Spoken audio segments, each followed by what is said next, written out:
Welcome to the Money Hour with Tina Mitchell. Tina Mitchell, MLO 145420, is a licensed loan originator with Gateway Mortgage Group, LLC. The views expressed by the speakers on the following program are those of the speakers and do not necessarily reflect the views of Gateway Mortgage Group, LLC, nor are they necessarily endorsed by Gateway Mortgage Group, LLC. Now, in the studio, local mortgage and finance expert, Tina Mitchell. Welcome to the Money Hour on 1150 AM KKNW, the Saturday, April 1st show. No, it's not April Fool's Day in studio today. We're talking about real facts that you need to know. I am your host and mortgage expert, Tina Mitchell. Each week I share expert advice and inside knowledge on today's events in our local economy and how it can affect your money. If you're hearing my show at a different time or day, you are listening to a rebroadcast, but I'm here to answer any questions or, better yet, connect you with the guests that I have on the show today. Please call the show at 1-855-400-1150. Again, that's 1-855-400-1150 or online at themoneyhour.com. And the lineup for today's show: Joe Kaiser and Jason Fox with John L. Scott, how to do real estate business in a supercharged seller's market.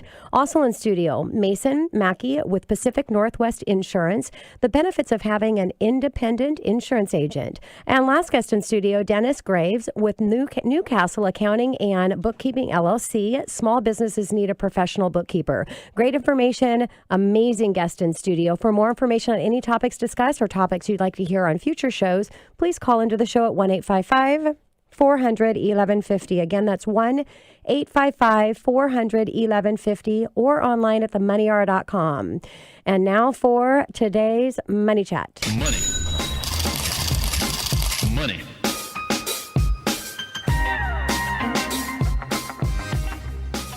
I got the guests jamming out to the music, Money Chat today. It's going to be an awesome show. Fannie Mae announcement, 2 credit insurance risk transfer transactions on $20.5 billion of single-family loans. Fannie Mae announced it's complete to the first 2 traditional credit insurance risk transfer transactions of 2017, covering existing loans in the company's portfolio.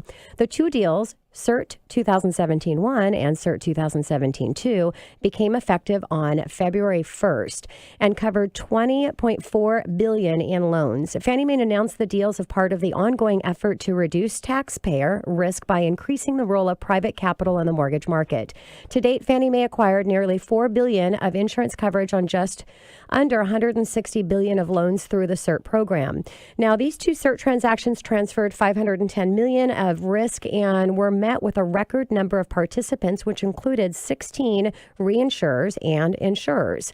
Rob Schaefer, Fannie Mae Vice President for Credit Enhancement Strategies and Management, stated, "We are pleased with the growing interest in our CERT program and will continue to take steps to build liquidity in the risk-sharing market through the regular and transparent of our credit risk transfer transactions." In the first deal, Fannie Mae retains the risk for the 50 basis points on the loss over $18.1 billion in pools of loans. If this $90 million retention layer is exhausted, reinsurers will cover the next 250 basis points of loss in the pool, up to a maximum coverage of about $452 million. Now, on the second deal, the GSE will retain risk for the first 50 basis points of loss on a $2.3 billion pools of loans. If the $11.5 million retention layer is exhausted, and insurance will cover the next 250 basis points on the loss on the pool, up to a maximum coverage of $57.5 million. Now, Fannie Mae explained coverage for these deals to provide based for actual losses for the term for 10 years. Now, depending on the pay down of the insurance pool, the principal amount of the insurance loans that became seriously delinquent, the aggregate coverage amount may be reduced by the 1-year anniversary of each anniversary of the effective date thereafter. Fannie Mae may cancel the coverage at any time on after the 5-year anniversary of the effective date by paying cancellation fee. Now, since 2015, Fannie Mae has transferred a portion of the credit risk of $944.2 billion in single-family mortgages, measured at the time of transaction, including the full contract amount of the front and CERT transactions. Through this credit risk, transfer efforts include CERT Connected Avenue Securities, which is CAS, and other forms of risk transfer. As of December 31st, 2016, $647.5 billion in outstanding unpaid principal balances of loan and single-family conventional guaranteed book of business were included in the reference pool for credit risk transferring transactions. Now, depending on the market conditions, Fannie Mae expects to continue coming to the market with CERT and CAS deals that allow private capital to gain exposure to the U.S. housing market. So Fannie Mae helps make the 30-year fixed-rate mortgage and affordable renting housing possible for millions of Americans. We partner with lenders to create housing opportunities for families across the country from Fannie Mae. They are driving positive change in housing finance to make home buying process easier while reducing cost and risk. So it's great that we have the secondary market available. Fannie Mae and Freddie Mac. Today's conversation was on Fannie Mae, but without the secondary market, the lending and what we're able to do in the mortgage arena and helping the consumers and home ownership would not be where it's at today. Coming up next in the Money Hour, do you want to know how to do real estate business in a supercharged seller's market? I have Joe Kaiser and Jason Fox with John L. Scott right here on 1150 AM KKNW after this short break.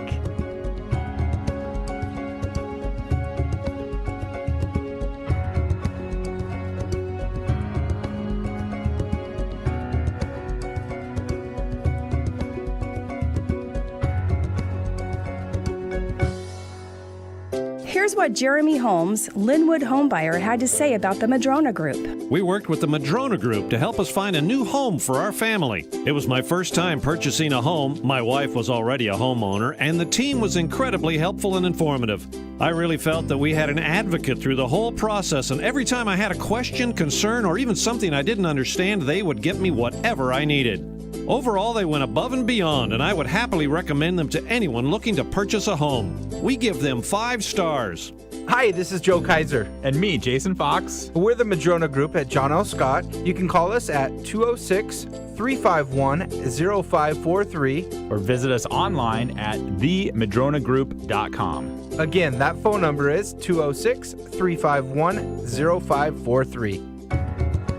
You're listening to The Money Hour with your host, Tina Mitchell, on Alternative Talk, AM 1150.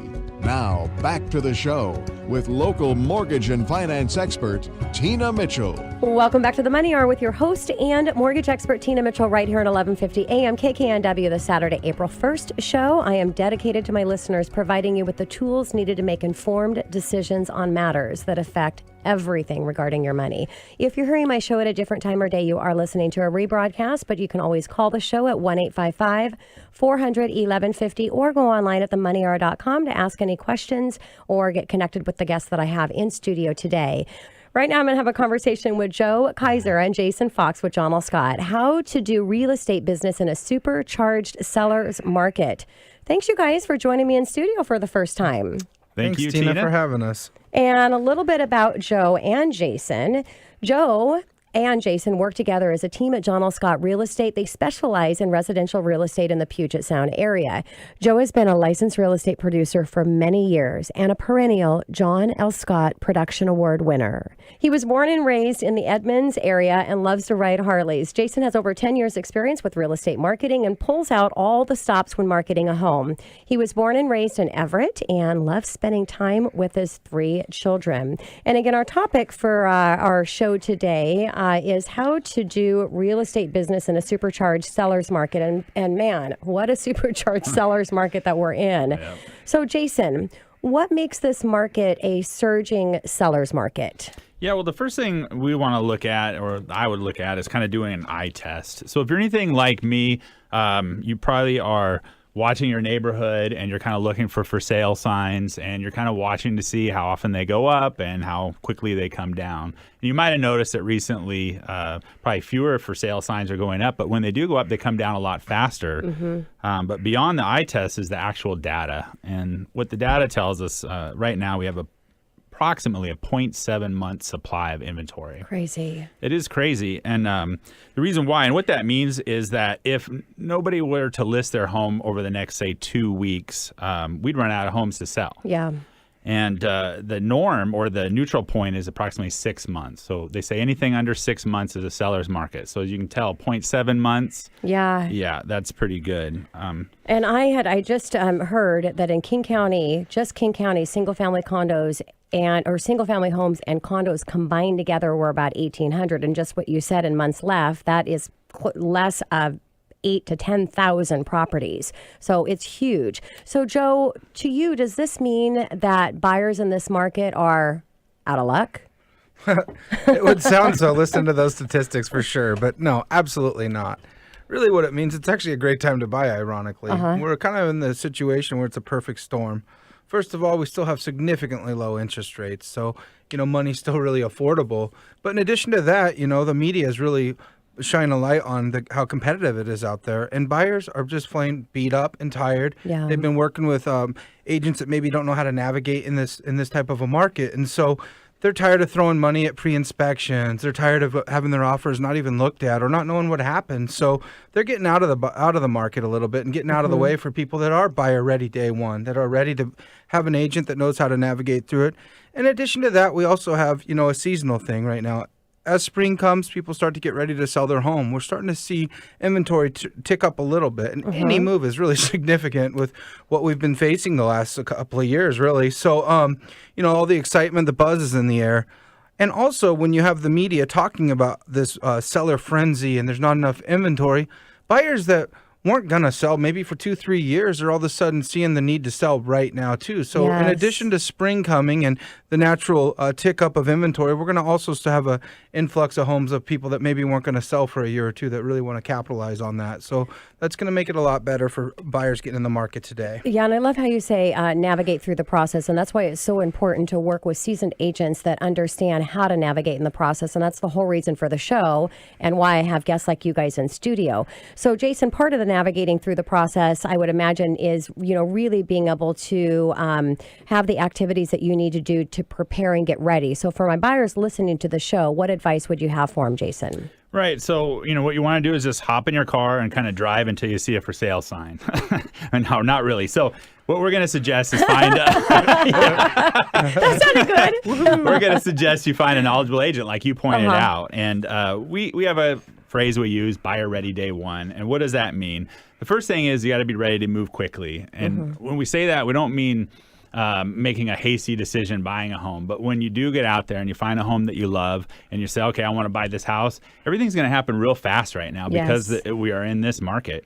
And so it's really important to be mortgage ready day one, Tina, which I'm sure you can speak on.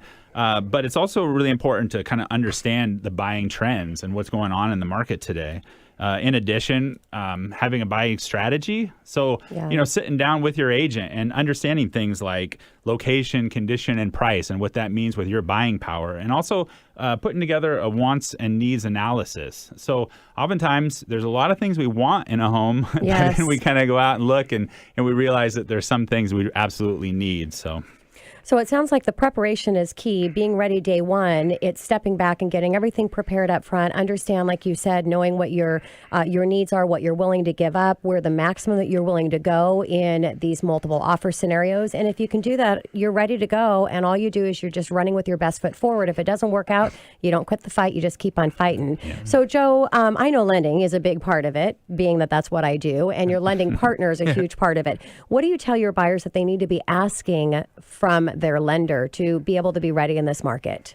Well, that's a great question, Tina, because and the one that should probably be pointed towards you. But when I get started with a buyer, I from the very beginning, it's to let them know that the lender is one of the most important keys to this whole process, and that they need to be mortgage ready day one, that they need to understand that there is a difference between going online and getting a pre-approval letter and actually being underwritten or even approved, and so that stuff needs to be, but they need to be a working part of the whole transaction. So they need to be able to be available. One of the things that I do when I'm in a multiple offer situation, I kind of already understand the financing, but once we've submitted that offer, the lender, it's nice when the lender can go ahead and take some due diligence and give a call and verify Yes. the strength of the financing. It takes one less thing that the seller's agent needs to do, because it happens all too often where somebody has this pre-approval, they go out, they fall in love, they get their offer accepted, Yes. to find out that the lender didn't do the due diligence and the deal falls through. Yeah. And so,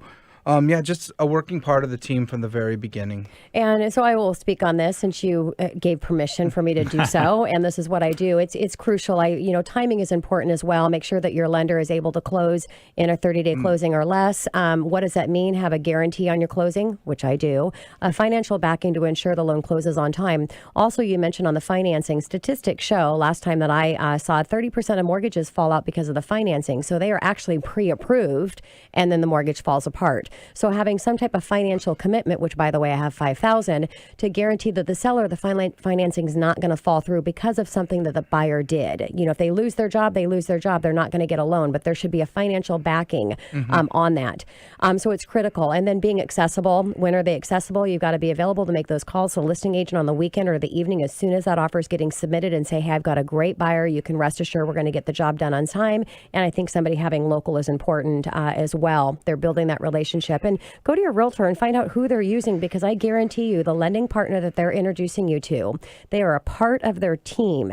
And it's critical for them to have those power partners together to make sure the process goes well. So trust them. You're hiring your agent for their expertise, which is part of who do you need to work in the process to pull that team together. So Jason, what are buyers asking their agent? Or Joe. Yeah. I'll throw this one at you, Joe. All right, I'll go ahead and take that one. That sounds good. Well, hopefully they're asking a lot of their agent right now. The day of being having a day job and being a part-time agent, it should be gone, because as you can see, there's a lot of variables that come together. So really, what if I had to boil it down, it would be a local expert, someone that understands the market and the area in which your family's trying to move to. Be a good negotiator, and there's a lot that goes into that. People think if I'm approved for way more, it comes a lot more than just the highest amount. You need to start communication. When I'm getting ready to submit an offer, there's a lot of phone calls I make. It's starting by talking to what's enticing to the seller. I need to know from the seller agent, so they know that they have someone that can also work through the process. Takes strong communication. Have a strong market knowledge. And just, again, a full-time commitment to their clients and not overcommitted, I say for real estate agent, it's experience, expertise, and reputation. That's going to make or break that process for you. Joe, in a multiple offer situation, how are you helping your buyers navigate through that? Well, first of all, you've got to know the contingencies and the power that they hold for negotiating. You got to start with letting the clients know that this is normal, everyday business. Yes. This is what we see in every offer, so to not be scared about it. Understand what the needs and what the capabilities of your sellers are, so that you put them in a situation that's optimal, not overcommitting them.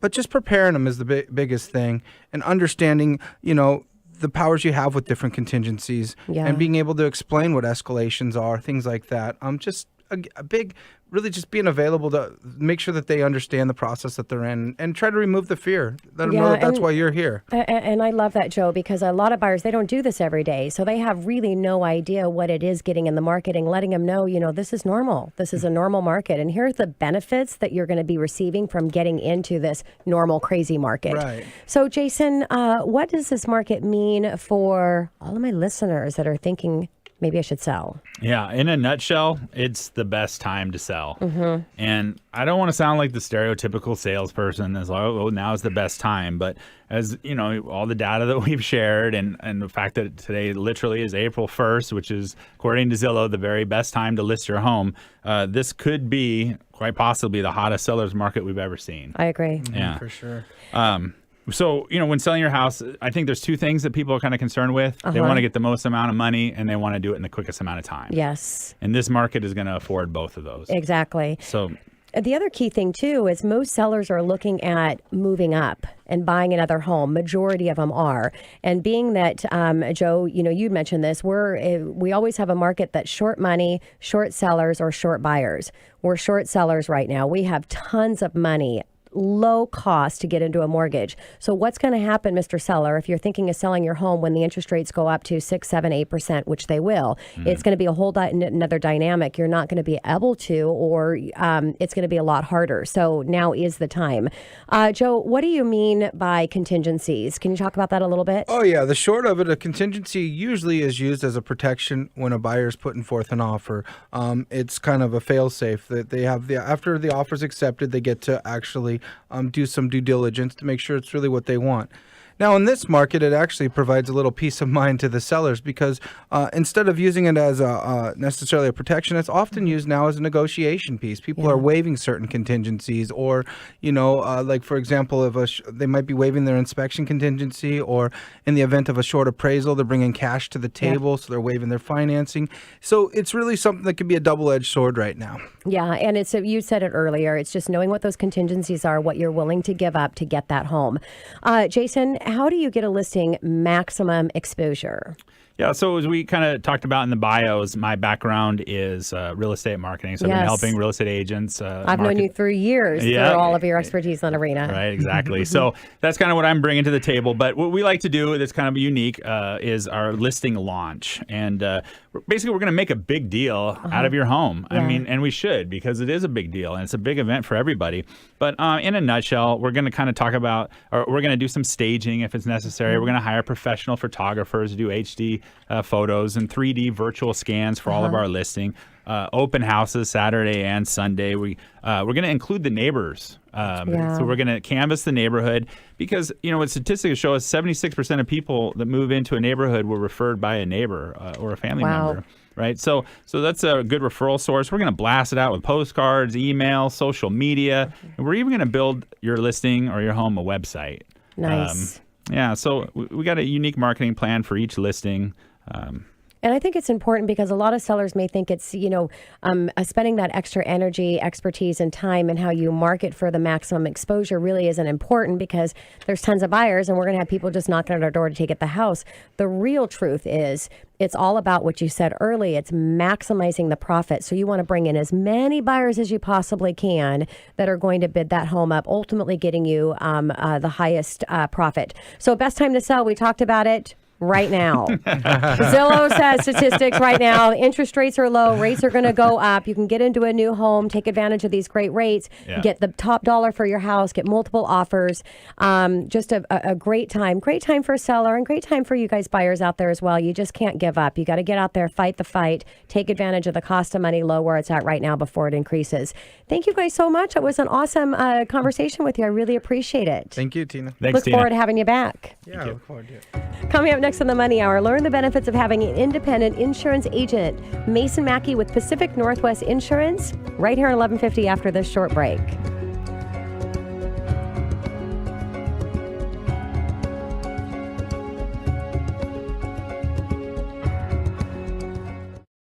Here's what Jeremy Holmes, Linwood homebuyer, had to say about the Madrona Group.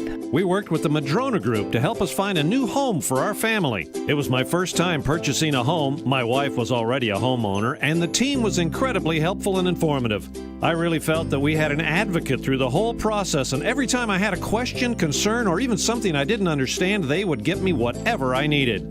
Overall, they went above and beyond, and I would happily recommend them to anyone looking to purchase a home. We give them 5 stars.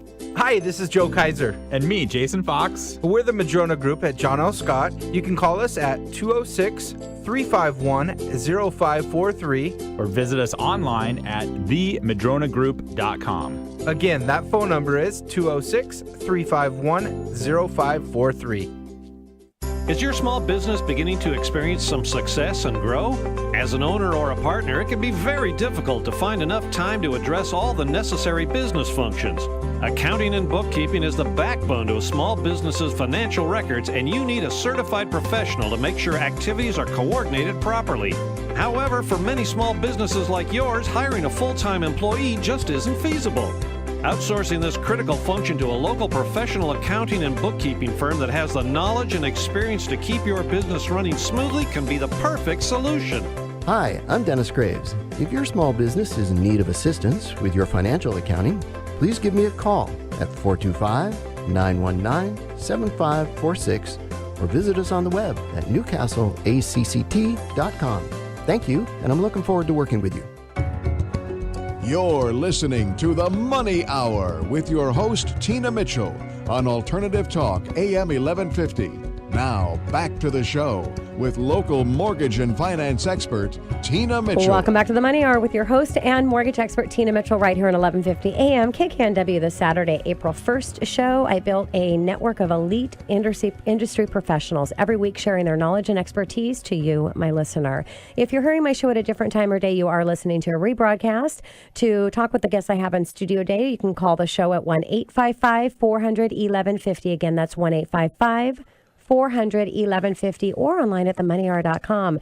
Right now in studio, I have Mason Maki with Pacific Northwest Insurance, and we're going to be discussing the benefits of having an independent insurance agent. Mason, thank you so much for joining me in studio. First time for you as well. Thanks for having me, Tina. Great to be here. And a little bit about Mason. Mason was born and raised in Phoenix, Arizona, and moved into the Seattle area about 3 years ago.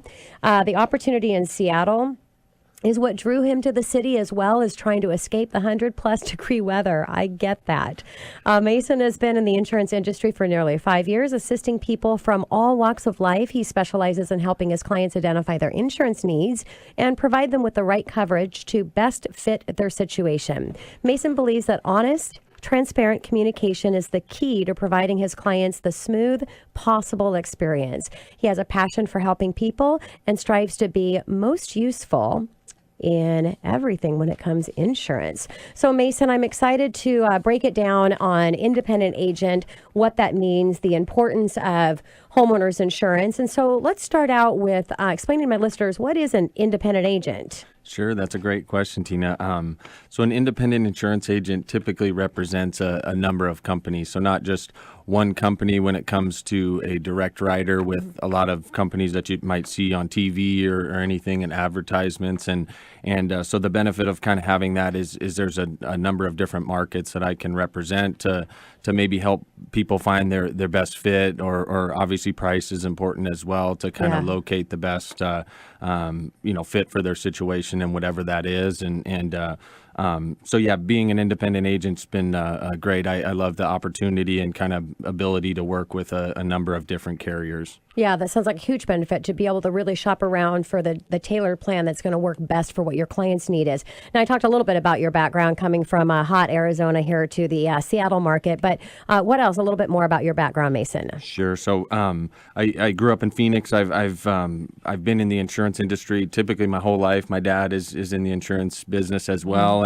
and so I've learned from a young age just all the different lingo and everything that comes with insurance, and so naturally I've kind of navigated to this line of work, and so I was with a direct writing company prior to this, and just really saw the opportunity with representing those multiple different companies, and so it's really been great kind of going forward for my career, and to just really best help people in any way that I can when it comes to their insurance. That's great. So let's talk about the factors that form an insurance premium for an individual.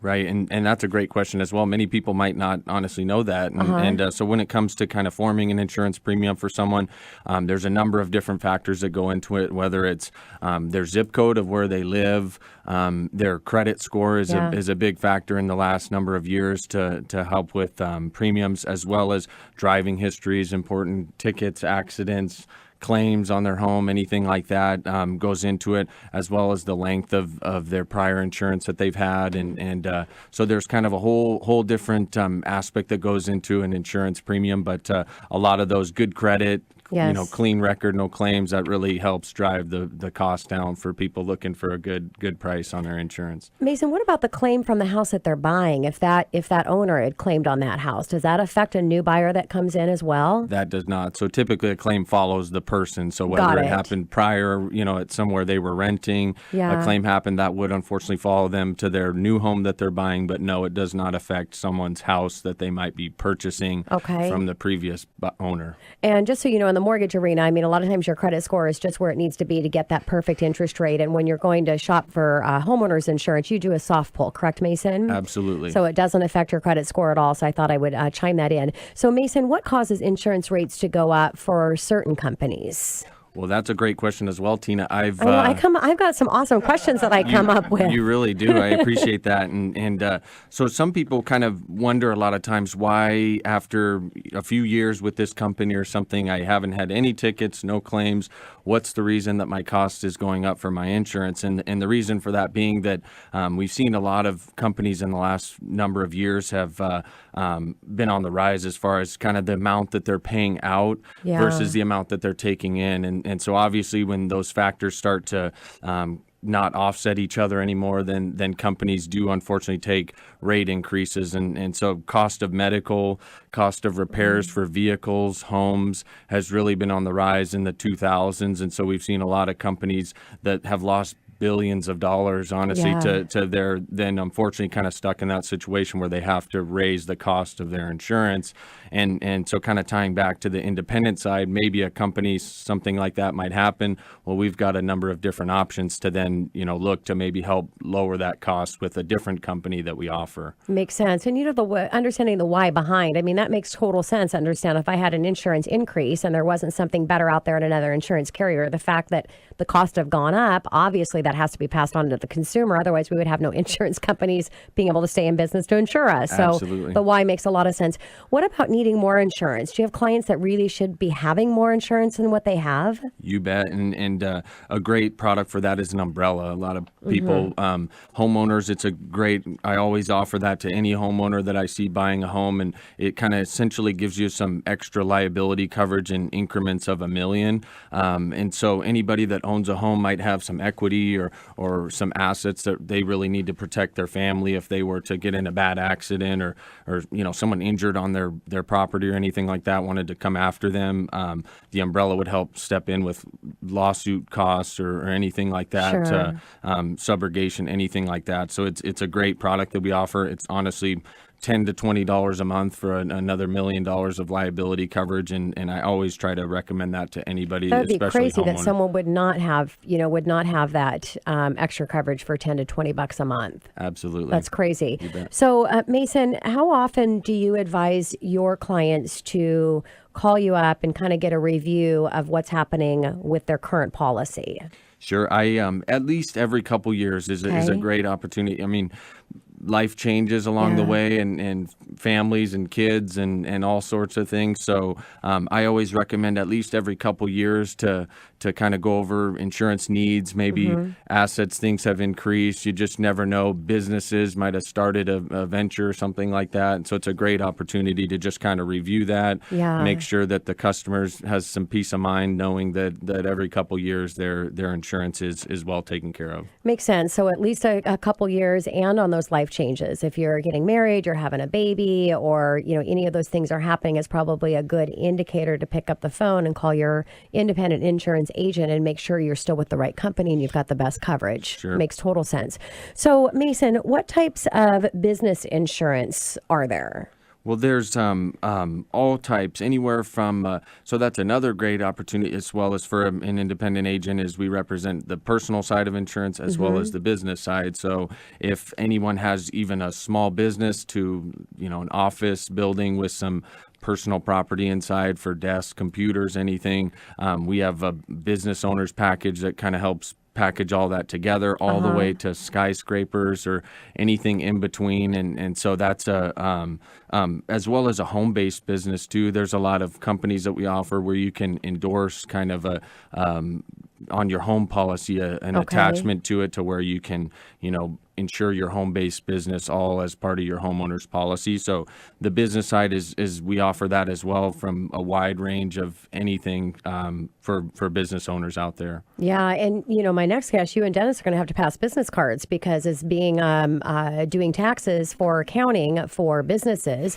and insurance, just saying there's a lot of networking that happens behind the scenes in a studio right here. Yes. So Mason, what separates you from the rest of the industry? I know that's why you're here in studio because I only bring the best of the best, but share with my listeners, why are you so unique? Sure. So, you can always pick up the phone and call a 1-800 number that you see on TV or advertisements or anything. And so I kind of bring that next level of service that really kind of custom tailor insurance needs to people's situation and circumstances in life. And so that's kind of one thing I've learned from a young age is just service, friendliness. I mean, Yeah. that whole to just always kind of take care of the customer, number one, and then the rest has taken care of itself from there, and as well as efficiency too. I mean, being efficient. We just talked about the real estate market and how go it can be, and so the last thing you want to be worried about is insurance and how Yeah. you're going to get that sorted out or have to call and be on hold or something like that. And so that's kind of where I can provide that next level of service.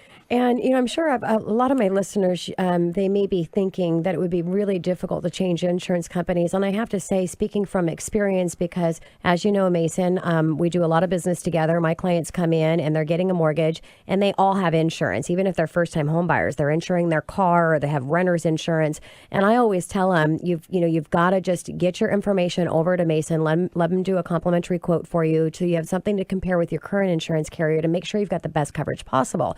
And even though they've been with these insurance companies for a year, they're changing over and working with you. So, and they're right in the middle of a closing, meaning we're getting ready to close in less than 30 days. And so there's that sense of urgency as well, which typically people will go with the easiest route when they feel pressure of time. But so it must be pretty darn easy to change insurance companies, right? Absolutely. And like I said before, just that efficiency aspect that I bring to the table to really kind of help people make this as seamless of a process as possible. I know that some people might get stressed or worried about the thought or idea of kind of switching insurance, but that's where I come in to just make it as easy as possible. And Yeah. and obviously that's kind of why I have a job today, right? Is that I provide that kind of middleman to the company to just make this as easy of a process for people. Yeah, and I have to say, Mason, just recently, one of my clients, and I've never seen this. I've been doing mortgages for over 2 decades, and I don't know that I've ever seen a binder come back that was insuring for less than the replacement value of the property based on what the appraisal said that would be. And so we called in a crisis. For whatever reason, they decided to stick with their original insurance company and not move over to yours, which is unusual because majority do. But then we had to get that last minute, and your insurance company was willing to insure it for replacement value. So can you talk about that? And is that becoming more common now with the fact that people are paying more than the appraised value is, or what's happening there? Sure. So, as far as, people are kind of paying over asking price a lot for homes and things like that. And so loan amounts, can be higher than what they were expecting as far as the cost of the home. And so really from the insurance standpoint is where we look at the value of the home itself. So what would it take if this were to burn down? How much would it cost the insurance company to replace this for full value? And so, as well as a lot of policies that we have extensions over top of the coverage amount that you might have. So in the event something was to burn to the ground, there was nothing left, there's kind of some added coverage in there as well, 25 to 50% over the value that we have it insured, to just make sure that the client can fully rebuild their house, in the event of a total loss. And that's another important thing in working with an independent insurance agent, because the idea that two companies had totally two different ideas of replacement value and their company would not insure for true replacement value. I mean, that was a big deal. So thanks for coming in and saving on that, Mason. So if I have somebody listening right now and they need to immediately get their insurance, let's say that they've got an issue just like I explained, because I'm sure that's happening, and they want to immediately change insurance companies, what do they do? Call me. It's as simple as that. And so if How someone do they reach you, Mason? Sure. So if someone just gave me a call, 425-828-7877, you can reach me on email as well, mason@pnorthwest.com, and I will be on the ball and assure you that I will take care of the customer's needs first and foremost, and so that they don't have to worry about those crisis situations. And also, you can call the show at 1-855-400-1150 or go online to themoneyhour.com, and I'll definitely connect you with Mason. And Mason, thank you so much for coming in. First time in studio. I'm excited to have you back, and I want to extend a great thanks again for all of the hand-holding and the special attention that you give to my own personal clients. Absolutely, Really appreciate Tina. you. It's an honor and a privilege. Thanks for having me. And coming up next in the Money Hour, are you a small business owner? If you are, you need a professional bookkeeper. I have Dennis Graves with Newcastle Accounting and Bookkeeping LLC right here on 1150 AM KKNW after this short break.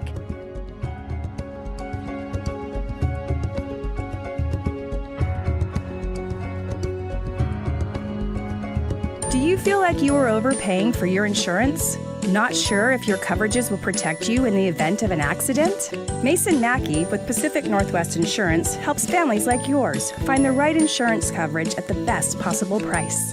Mason has helped hundreds save money on their insurance needs while offering a superior level of service. Hi, this is Mason with Pacific Northwest Insurance. To learn more about my practice, call me at 425-828-7877 or reach me online at pnorthwest.com. Again, that's 425-828-7877 or online at pnorthwest.com.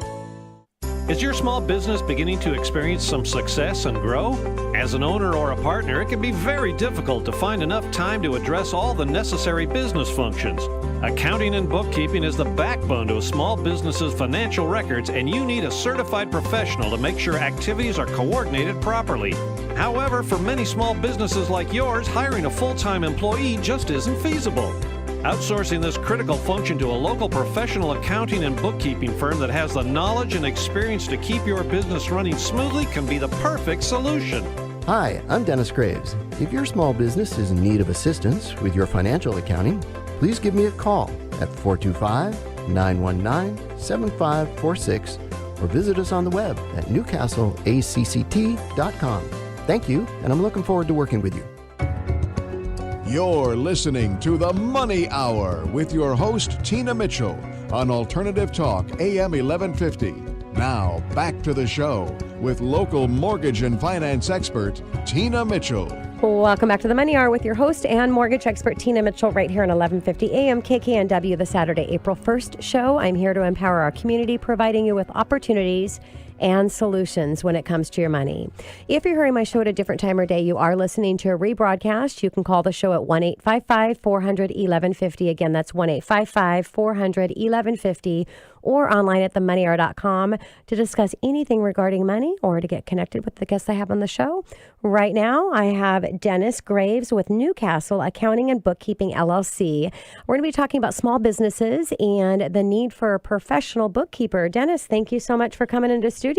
Thank you, Tina. Thank you for inviting me. It's a pleasure to be here. Yeah, all first-time guests, all guys. It's an awesome day here at the Money Hour in studio. A little bit about Dennis. The vision and mission of Newcastle Accounting Bookkeeping is twofold. First is to come alongside small businesses in the effort to migrate the enormous cost and burdens that these entrepreneurs have. The skyrocketing costs associated with healthcare and retirement benefits in particular are hindering the growth of small businesses in the local community that they serve, along with taxes on both the federal and state level, which place an additional burden upon the backs of small businesses. Businesses, both small and large, are required to match federal tax for Social Security and Medicare and their employees. In addition, businesses are required to contribute to state tax for unemployment insurance and labor industry, which are all costs associated with hiring employees. Additional businesses related to tax include a Department of Revenue tax, sales and use tax, annual licenses, and many other associated with maintaining a business. Operating a successful small business is no easy task. The second aspect is to provide an opportunity for individuals to begin their career in the accounting and bookkeeping field. Many people coming out of college have spent considerable time and effort acquiring the necessary knowledge that can assist businesses with managing and maintaining the most essential function of a business, the financials. Also are numerous individuals who have gained considerable knowledge through work experience, which can be significant benefit to a business. These are two vast resources that can provide enormous value to a business. So, Dennis, thanks again for coming in and really putting a shine on business owners and needing a professional bookkeeper. I'm all about embracing strengths and really doing what I love and what I'm good at and hiring out the rest. And that's exactly what you are for small business owners. So can you tell us a little bit about yourself and your professional background, Dennis? Yeah, sure. Thank you. I started out my career in mortgage, actually, a long time ago. I didn't know that. I was a residential appraiser for Bank of America for a while back in the 90s. And then, as you know, interest rates went up quite a bit. Yeah. So I found myself going back to school and looking for something as kind of a backup, really. And so I got into accounting and studied accounting. And it just started to grow from there. And I've been basically doing bookkeeping and accounting, mostly for small businesses, for about the last 20 years. Just recently, I went back to school and earned my MBA a couple years ago. And so last year, I noticed that, I always wanted to start my own business. So last year, I decided to just kind of jump in and get started with it. But I noticed that there seems to be a point where small businesses, they begin to experience some success and they grow a little bit, and it's almost a little bit too much for the owners or the partners to actually attend to all the necessary functions, of the business.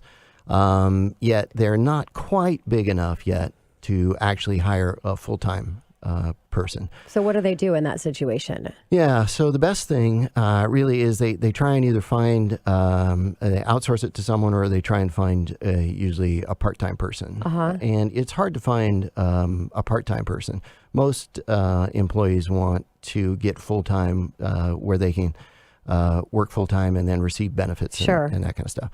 So a lot of times, small businesses in that situation, sort of the best answer really is to outsource to, a professional firm. Okay. That takes care of that for them. Yeah, I would imagine most entrepreneurs, they definitely are not good at the bookkeeping and managing all of that, because they're good at the front end of the business and really hire a strong professional to take care of the back end. So what's the goal and purpose of your business, Dennis? The goal and the purpose is to help small businesses fill that gap. And that is kind of the challenge, is that they're not really experts in that field. I acquired a client last year, right about July, about the middle of July, and it took me about 5.5 months to clean up their books. Wow. Because there were so many things that were just being done wrong. And that compounds, to where it can be a complete disaster for the business. It does, yeah. And the difficult part then is when they get down to the end of the year, and the small business wants to turn their accounting or their books over to their CPA to do their income tax for the business. If it's such a mess, CPA has to spend so much more time trying to just get things in order for them to do it. Yes. And so if you have a good bookkeeper who really understands things, a professional certified bookkeeper, then they can make that process a lot smoother. One of the other things I've noticed too is that as I've talked to certain individuals who have their own small business, sometimes they'll say to me, I have no idea how much cash I even have in my bank account. Wow. Because the books are so messed up. Yeah. And so that's important, especially for small businesses, because they run so much on cash. Yeah. And so it's important to make sure that everything's being recorded properly. So I can imagine the importance of having a professional bookkeeper, but line that out. And what are the key importance of hiring a professional bookkeeper for a small business? Yeah, well, I think if you're, for a business owner who is looking for someone, I think there's a couple things that you'd want to look for. You'd want to look for a level of education that they have, of course, and maybe I can make a quick mention that I do teach accounting at South Seattle College as well. Oh, wow, okay. So. My students are obviously the best that there is. Of course.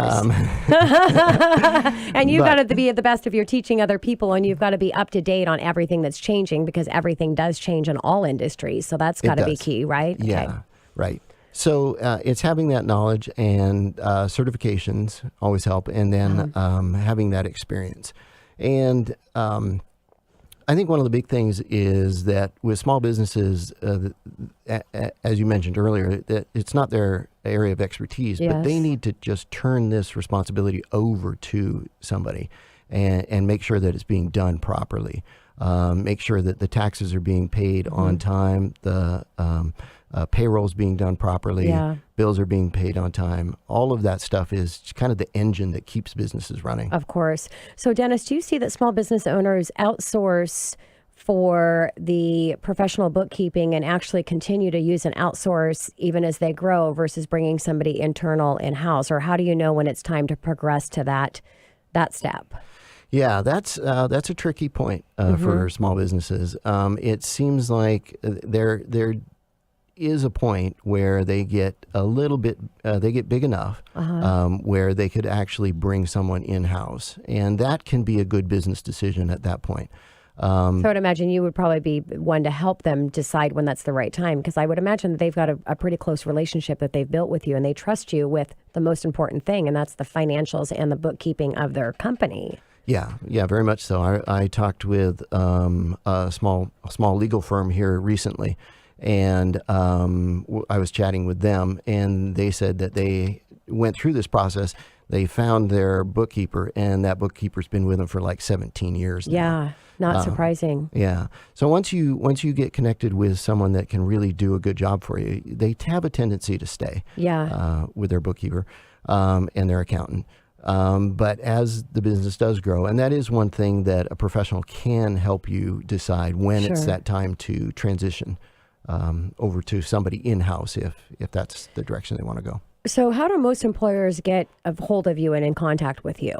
Where does your business come from, Dennis? Yeah, most of my business at this point is just referrals, word of mouth, and the focus that I try and bring is a high level of professionalism and quality, along with more affordability. So right now at this point, it's just me. Quality and affordability. That's great. That's a nice balance. And so if I can do that, then hopefully people will then that I'm working with will refer me to others. Makes sense. You know. So assuming somebody, obviously the biggest mistake that a small business can make, or one of the biggest mistakes, is not making that decision to take the leap and hire somebody professional to take care of the bookkeeping of the business. But by doing that, what is the biggest mistake that you see that they're making by trying to do it on their own? So what area do you see the most challenges coming in for them? I mean, if they don't know how much money they have in their account, there's something wrong going on. That's a big problem then. Yeah, especially for small businesses. And that I think is part of it is that if they try and do it on their own but not really understanding it, then it just sort of spirals out of control. Yeah. The other part of it that I find is small business owners are doing so much in just trying to attend to their clients that they don't really have the time to spend with it. And that's one of the things that I hear so quite often is that small business owners will say, this is so time consuming for me. But it's a necessary part that needs to be done.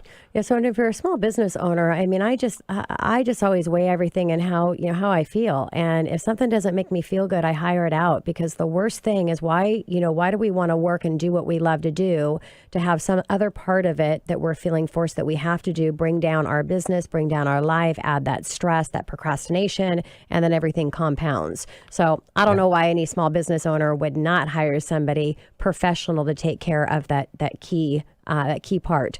So Dennis, what does business owner need to know about the accounting and booking or bookkeeping, and should they leave it all up to you, or is there anything as a business owner that they really need to be smart to certain things in that arena? Yeah, that's a good question. I think it's really important that small business owners are active, involved in understanding their financials, because that is going to be the basis of which they'll be making decisions on. And so it's important for them to understand it, not necessarily to understand it to a point where they need to process it, but understand it to a point where they know it's being done correctly, so that it can be a benefit to their business. Makes sense. The other thing I think that's important is that if they do outsource it to someone else, then that frees up their time so that they can focus more on working with their client, providing, being on the revenue side and providing billable time maybe for their client. Got it. So a small business owner that does have a professional bookkeeper, what are key things, indicators that maybe that's not the right bookkeeper, or they're not doing the company justice? What should you be watching for? Yeah, I think there are a lot of things. Typically, small business owners are pretty in tune with their own business, and so they can tell when they look at things and perhaps maybe the cash is not right, or maybe bills, strange bills, maybe are coming across their desks that they're not really quite familiar with. Okay. There will be some basic things that the owners will know that will be an indication that perhaps maybe things aren't working quite right. So how do you, we were talking about insurance and transitioning. I got a minute. I got to wrap up the show here, Dennis. But do you come in and you look at the books and somebody else is taking care of it and go, you know what, this is not, how do you make that transition and that important? Yeah. Do you go in and do free consultation, or how does that work? Yeah, I usually sit down with people just to try and determine, sort of assess where they're at and really what their needs are at first. But most of the time, it's to the point where a small business owner, they understand, okay, we've got to make this change. And then that's when I get the call. Got it. And then it's usually a significant amount of time and effort to clean up what's already occurred. I would imagine. Yeah. Dennis, thank you so much for coming into the studio. Likewise, I'd love to see you back in as well. Thank you for inviting me. And this is your host and mortgage expert, Tina Mitchell, signing off for the day. Be kind to your friends, be kind to your family, your spouse on this April Fool's Day. Enjoy your Saturday, enjoy the rest of the weekend, and I'll see you, or I'll talk to you next weekend, same place, same time, right here at 1150 AM KKNW.